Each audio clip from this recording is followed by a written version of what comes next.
So what's next on my agenda for today?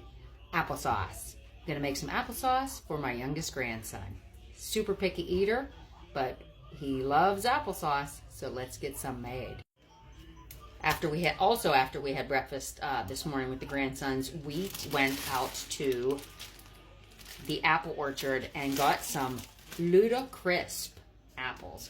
It said on there that they're great for making applesauce. So that's what we're gonna do. We're gonna make some applesauce and then we're gonna can that applesauce up. Not sure if I'll make the video of canning it today, but we're definitely gonna get this cooked down and made into applesauce. First thing I'm gonna do, wash my apples. Then I'm going to peel them and core them. I won't make you watch. As I'm looking at my apples here, I'm trying to pick out which one is the best and the brightest of the barrel, because I'm going to save some apple seeds out of it. Going to see if I can't sprout one. Would really be neat.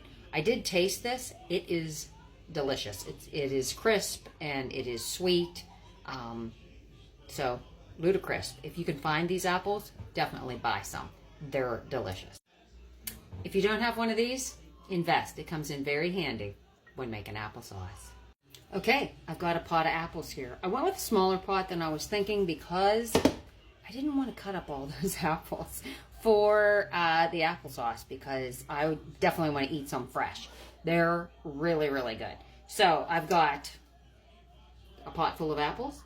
I'm going to add probably about half a cup to a cup of water to this, just so they don't burn when I put them on the stove to start cooking them down. They will start making their own juice, but I want to give them a little help. I don't want them to scorch to the bottom of my pan. So let's get them cooking. Since starting this journey of a non-toxic life, where I try not to waste anything, I saved my apple peels so we can make some apple cider vinegar. You could also, just use that, just soak it for like 2 weeks and just have a vinegar for cleaning that smells like apples. But I wanted to make some apple cider vinegar. Obviously, I've got a ton in this jar. It was just a jar I had sitting there, so I started throwing them in there. But I do have a half-a-gallon jar in my canning room, which I will move this to and add vinegar to, and we will get apple cider vinegar made. It's amazing when you stop and think all the things that you're buying at the store that you could actually make here right at home with the ingredients that you have, so that it's going to be a more pure product when you're done and you know exactly what's going to be in it. So I'll be back when those apples start cooking down.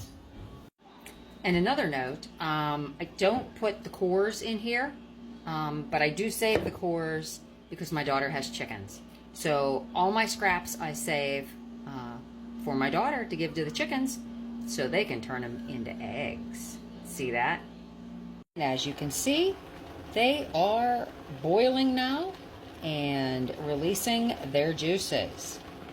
So I'm going to turn that down to a simmer and put the lid on it. All right, now I have cooked my apples until they are really soft. And I started out with just an old-fashioned potato masher and I mashed them. Now you could leave it there if you like, or if you want it really smooth, what I'm going to do is I'm going to use my immersion blender. I like mine a little more chunkier. That's just how I like it. But the grandson is going to want his like store-bought. So I'm going to use my immersion blender and get it all blended up. Okay, let me show you what it looks like. There you go. So I had half a bushel of apples, which was like 8 or 10. And I added 1 cup of granulated sugar and 1 tablespoon of cinnamon. Now, if you don't like cinnamon, just leave it out. It's all up to you. It's your kitchen. Now, I'm going to put these into pint jars, and I'm going to water bath can them. After I add a little bit of lemon juice. I almost couldn't remember what I was going to say there. So, yeah, I'm going to add some lemon juice, about a tablespoon, and then that'll bring our pH up, and we can get this water bath canned. and it'll be shelf stable until my little tater pie is ready to have some applesauce.